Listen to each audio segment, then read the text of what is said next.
Long ago, in the vibrant city of Lagos, where the Atlantic Ocean kisses the shores and the winds hum old songs, there lived a young man named Ifeanyi. He was a skilled fashion designer, famous in Lekki and Victoria Island for his bold designs, vibrant fabrics, and modern interpretations of traditional wear.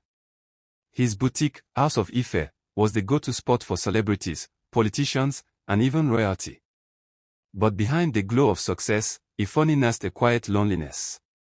His friends often teased him, "You sew agbadas for grooms every weekend, yet your own heart is still single." He would smile and say, "When the right woman walks in, I know."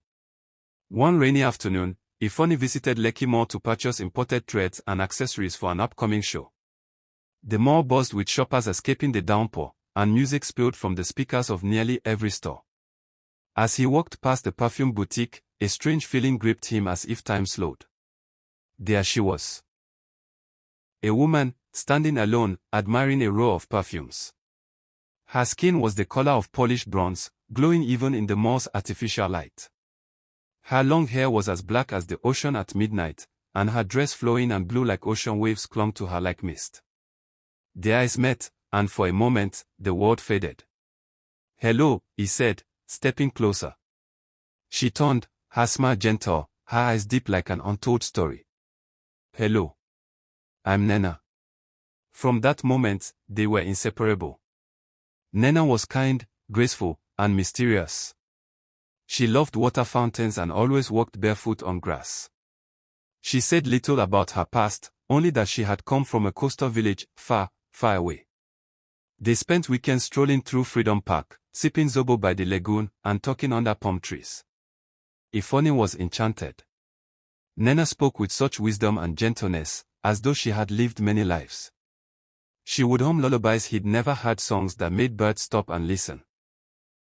But with love came questions. Nena never used phones. She never visited his shop, and she vanished before midnight each time they met. Sometimes, when Ifeanyi tried to hold her hand, he would feel a sudden chill, as though touching ocean water. At home, strange things began to happen.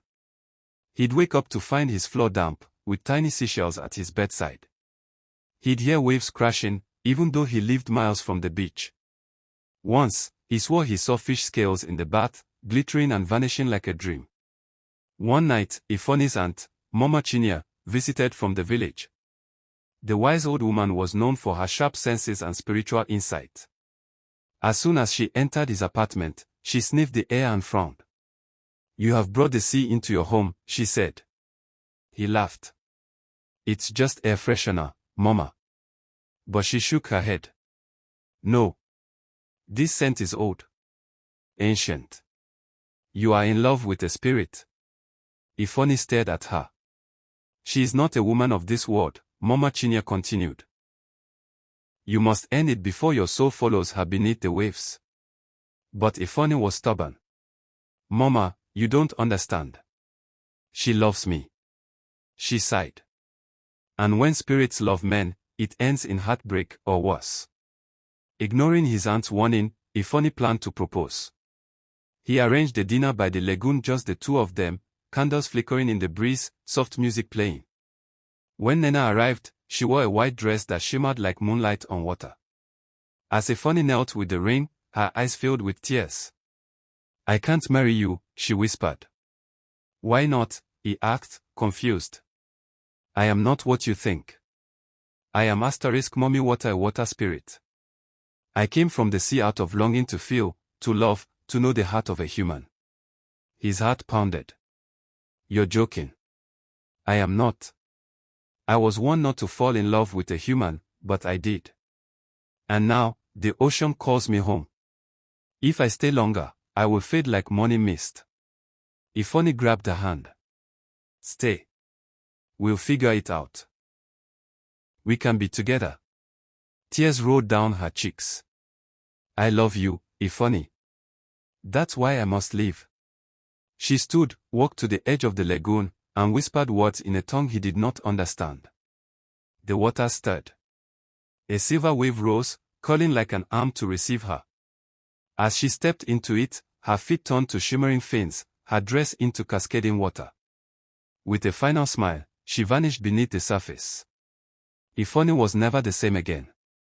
He returned to his boutique, but his spark was gone. He stopped designing for weddings and began crafting clothes inspired by the ocean, flowing gowns, shell-like patterns, sea-colored fabrics. Every year, on the night they first met, he walks to the beach alone, places blue lilies at the shore, and sits silently. Locals say they've seen a woman rise from the water to meet him in spirit, hair flowing, eyes glowing like stars in the deep. Some say she whispers his name in the breeze. Moral of the story: love is powerful, but not all loves are meant for the land. Never ignore the signs of the sea, for when a spirit walks among men, her heart belongs to the tide.